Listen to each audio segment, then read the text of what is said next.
سیرت النبی صلی اللہ علیہ وسلم کے سلسلے میں گزشتہ درس میں صلح حدیبیہ کا ذکر جو چل رہا تھا، جو کہ 6 ہجری کے اخیر کا واقعہ ہے۔ 6 ہجری میں ذوالقعدہ میں آپ صلی اللہ علیہ وسلم جو تشریف لگے تھے اور وہاں پہ عمرے کے لیے جانا تھا، لیکن قریش نے روک لیا اور پھر صلح حدیبیہ کے سلسلے میں جو ہے وہ صلح کا معاہدہ قریش کے ساتھ جو طے ہوا، اور یہ 6 ہجری کے اخیر کا واقعہ ہے۔ اب اس صلح کے بعد جو ہے ایک نئی تبدیلی جو ہے وہ مسلمانوں کے جو نقل و حرکت ہے یا ان کا جو جہد ہے دین کی خاطر، اس کے اندر ایک نئی تبدیلی واقع ہوئی۔ چونکہ اسلام کے نور کو بجھانے کے لیے اور ہدایت کی شمع کو جو ہے گل کرنے کے لیے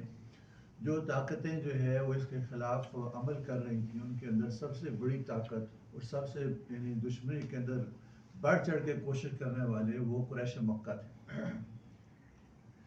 اور قریش جو ہے وہ بت پرستی کے سردار تھے جزیرۃ العرب میں، یعنی جو باقی سارے عرب تھے وہ انہی کو دیکھ کے چلتے تھے، انہی کی وجہ سے جو بت پرستی تھی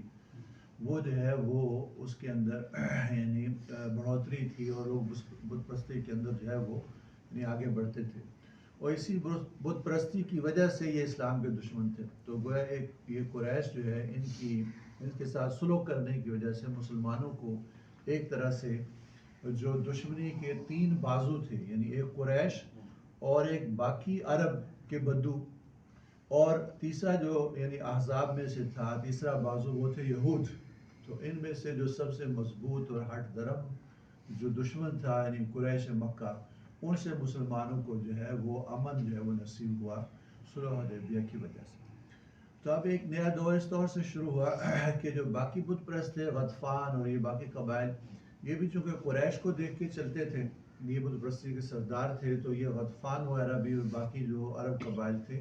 ان کی دشمنی جو ہے اس کے اندر بھی کوئی خاطر خواہ اضافہ نہیں ہوا، کیونکہ انہوں نے بھی قریش کو دیکھ کے مسلمانوں کی دشمن تھی اس کے اندر گویا کہ ہتھیار ڈال دیا۔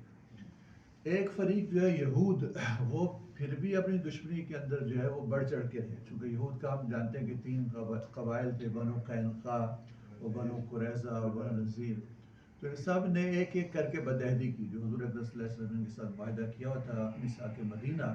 اس کی ایک ایک کر کے سب نے بدعہدی کی، جس کے نتیجے میں ان کو مدینہ سے جو نکالا گیا، اور پھر یہ سارے جا کے خیبر کے اندر جو ہے آباد ہوئے۔ اور خیبر میں یہ مسلمانوں کے خلاف جو ہے سکیمیں جو ہے وہ بناتے رہتے تھے، اور مختلف طرح کی تدبیریں جو ہے چلاتے رہتے تھے، اور بدو جو تھے عرب کے ان کو ملا کے مدینے کے اوپر ان کو حملہ کرنے کا کہتے تھے، تاکہ مسلمانوں کو جو شکست دی جائے یا مسلمانوں کو ختم کیا جائے۔ تو ان کے خلاف حضور اکرم صلی اللہ علیہ وسلم نے 7ویں ہجری میں جو اقدام فرمایا، جو غزوہ خیبر کی شکل میں۔ تو گویا صلح حدیبیہ کے بعد ایک جو جنگی یعنی کوشش ہے مسلمانوں کی، اس میں 7ویں ہجری میں ایک تو غزوہ خیبر ہے، کہ خیبر کا جو غزوہ ہے یا فتح خیبر وہ پیش آئی۔ لیکن جنگی کارروائی کے علاوہ جو زیادہ کوشش کی آپ صلی اللہ علیہ وسلم نے، وہ تبلیغی جو جدوجہد تھی اس کے اندر، کہ تبلیغ اور دعوت کا جو میدان ہے اس کے اندر جو کوشش کی، چونکہ جنگ سے کچھ نہ کچھ فرصت جو ہے وہ ملی۔ تو اس کے لیے حضور اکرم صلی اللہ علیہ وسلم نے جو ہے وہ مختلف علاقوں کے جو حاکم تھے، جو بادشاہ تھے، ان کے پاس اپنی دعوت نامے بھیجے، اور ان کو جو ہے اسلام کی جو ہے دعوت دی، جن میں کہ حبشہ کا بادشاہ نجاشی اس کے پاس، اس طرح مصر کا بادشاہ مقوقس، اور اسی طرح سے روم کا بادشاہ قیصر روم، اور بحرین کا جو حاکم ہے اس کے پاس، اور دمشق کے حاکم کے پاس، اور اسی طرح سے کسرا جو روم کا جو مجوسیوں کا حاکم تھا خسرو پرویز، اس کے پاس جو آپ صلی اللہ علیہ وسلم نے جو ہے اپنے دعوتی خطوط جو ہے بھیجے۔ تو جب آپ صلی اللہ علیہ وسلم نے ان کو دعوت دینے کا ارادہ فرمایا، تو آپ سے عرض کیا گیا کہ بادشاہ جو ہے وہ خط اس وقت تک جو ہے وہ قبول نہیں کرتے، اس کا اعتبار نہیں کرتے جب تک کہ اس کے اوپر بھیجنے والے کی جو ہے مہر نہ ہو۔ تو پھر حضور اکرم صلی اللہ علیہ وسلم نے جو ہے اپنی جو چاندی کی انگوٹھی تھی اس کے اوپر مہر جو ہے کندہ کرائی، اس کے اوپر جو ہے محمد الرسول اللہ لکھا، 3 صدریں لکھی، سب سے پہلی صدر پہ اللہ، اور دوسری صدر پہ رسول، اور تیسری صدر پہ محمد، جو کہ معروف ہے، ہم اس کو اکثر نقش اس کا جو دیکھتے رہتے ہیں۔ تو یہ حضور اکرم صلی اللہ علیہ وسلم نے اپنی انگوٹھی مبارک پہ یہ جو مہر ہے یہ کندہ کرائی، اور جو اپنے گرامی نامے، جو آپ کے دعوت نامے، جو آپ کے خط تھے جو آپ بادشاہوں کے پاس بھیجتے تھے، حاکموں کے پاس بھیجتے تھے، تو اس کے اوپر جو ہے یہ مہر لگاتے تھے آپ صلی اللہ علیہ وسلم۔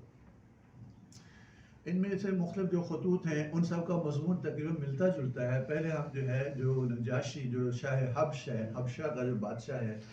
جو کہ ایک بڑی حکومت تھی، آج کل تو حبشہ ایک غریب ملک سمجھا جاتا ہے، لیکن اس زمانے میں حبشہ جو ہے یہ کسریٰ اور قیصر کے مقابلے کی ایک بڑی حکومت تھی، اور اس کے جو حاکم تھے ان سب کو نجاشی کہتے تھے، سب کے ساتھ نجاشی کا جو لفظ ہے وہ آتا تھا۔ اور یہ نجاشی وہی ہے کہ جس کے بعد صحابہ کرام نے جو ہے وہ ہجرت حبشہ کی تھی، 2 دفعہ ہجرت حبشہ جس کا ہم پہلے ذکر پڑھ چکے ہیں، تو گویا اس کو تعارف تو تھا اسلام کا، اور اس نے جو ہے مہمان نوازی بھی کی تھی۔ حضور اکرم صلی اللہ علیہ وسلم کے چچا زاد بھائی حضرت علی رضی اللہ عنہ کے بڑے بھائی جو حضرت جعفر طیار رضی اللہ عنہ، وہ بھی ہجرت حبشہ میں جو ہے وہ حبشہ ہجرت کر کے گئے، اور ان کا معروف تقریر ہے جو انہوں نے حبشی اس کے نجاشی کے دربار میں جو ہے حبشہ میں کی تھی، جو کہ اسلام کی دعوت اس کو دی تھی، لیکن یہ مسلمان نہ ہوا تھا، صرف مہمان نوازی اس نے کی تھی۔ جو حبشہ کی طرف مسلمان ہجرت کر کے گئے تھے ان کو پناہ دی اور ان کی مہمان نوازی کی، اور جب قریش مکہ کی طرف سے سفیر گئے کہ یہ ہمارے بھاگے ہوئے لوگ ہیں، ان کو آپ ہمارے حوالے کر دیجیے، واپس کر دیجیے، تو نجاشی نے جو ہے ان کو واپس کرنے سے انکار کیا تھا اور ان کی حفاظت کی تھی، جو لوگ حبشہ کی طرف ہجرت کر کے گئے تھے ہجرت مدینہ سے پہلے۔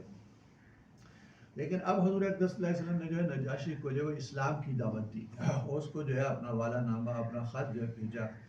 اور اس خط پہ جو ہے آپ صلی اللہ علیہ وسلم نے لکھا کہ خط جو ہے محمد رسول اللہ صلی اللہ علیہ وسلم کی طرف سے جو ہے شاہ حبشہ یا عظیم حبشہ، آپ صلی اللہ علیہ وسلم لفظ شاہ یا عظیم لکھتے تھے کہ جو ان کی عزت کے کلمات اس وقت تھے، اس کو بھی آپ صلی اللہ علیہ وسلم جو وہ لکھتے تھے کہ جو جس سے وہ معروف تھے، تو یہ عظیم حبشہ یا شاہ حبشہ کی جانب یہ خط ہے، اپنا نام پہلے کہ حضور اکرم صلی اللہ علیہ وسلم، حضرت محمد صلی اللہ علیہ وسلم کی طرف سے شاہ حبشہ کی جانب یہ خط ہے۔ اور اس میں جو پہلی بات جو ہے وہ آپ ارشاد فرماتے ہوئے ارشاد فرماتے کہ اس شخص کے لیے سلامتی ہے جو ہدایت کو اختیار کرے اور اللہ اس کے رسول صلی اللہ علیہ وسلم پر ایمان لائے۔ اس شخص کے لیے سلام